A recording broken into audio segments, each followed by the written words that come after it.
Welcome back, and in our top business story, the Islamic Development Bank has announced that it intends to list a 37 billion dirham Sukuk program on the NASDAQ Dubai, as announced at the World Islamic Economic Forum being held in London. According to news agency WAM, the IDB Bank, which provides project financing for its 56 member countries, has expanded its Sukuk program to 37 billion dirhams, up from 24 billion. His Excellency Mohammed Abdullah Al Gagawi, the chairman of the Executive Office of the Ruler of Dubai and chairman of the High Committee for Development of the Islamic Economy Sector, stated that the UAE is in an excellent position to provide a supportive environment for the bank's financing needs and activities, adding that they are confident of the continuing growth of the Islamic finance sector here in the UAE, as Dubai further builds up its expertise and capacity in Islamic financing solutions. Dubai capital markets have successfully attracted Sukuk issues of 46 billion dirhams since the launch of the Global Sukuk Centre, and is expected to reach 60 billion dirhams by the end of the year. Around 80,000 megawatts of additional power and 290 million gallons of water will be required by GCC countries per day by the end of 2015, at an average of 7% annual growth.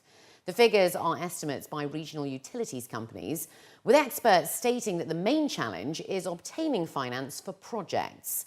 They were quoted as saying that, as with the rest of the world, regional utility companies struggle with finding the right contract with the right terms and the right financiers, while debating the right tariffs and policies. The figures come in the lead-up to the second annual Global Independent Water and Power Project Summit that will be held in Ras Al Khaimah from November the 24th to the 26th. The summit will discuss the challenges, issues and opportunities in the independent power and water sector in the Gulf region, as well as the announcement of new projects.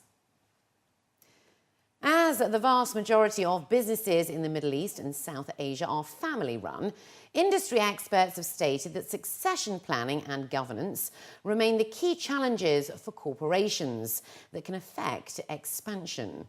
Under the theme of family businesses in the Middle East carrying on the legacy, experts at the KPMG conference today stated that regional businesses are facing numerous challenges, particularly in regards to succession, hindering the prospects of effective expansion. They further added that various strategies such as communications, devising family charter, or even appointing third-party advisors are vital to overcome the challenges that can aggravate over time and threaten growth. It's very important to know that family businesses are actually the bulk of the economy. They represent up to 95% of businesses, so they're really key. And of course, one of the key elements is to talk about succession from one generation to the next, and about the governance tools that can really support family businesses in the long term. So these tools include having a proper board of directors with outsiders. There's also family governance with family council, family meetings, a family charter, setting up the rules for the family members. And also what I talk a lot about is the importance of communication between generations, communication within the family, and fair process, which is the way you take decisions, which is very important. The major challenge you've got is most of your family business are quite young, so you are mainly in the first or second generation, and what you have really to take care of is about succession. Make sure that you can transfer the business to the third or the fourth generation, and make sure that it's going to be kept within the family with the same values and the same long-term views. You should think about splitting the business in three things, or in terms of succession. You've got ownership, you've got management, and you've got governance. And these three things are very different. And you can transfer the ownership to the second or the third generation, but then keep the governance, and then maybe offer the management to non-family executives.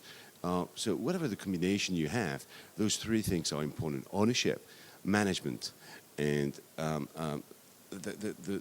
the advisory board, or whatever you call it, the governance, which decides on strategy. Succession, strategy long-term, and management. Three different things. Bye.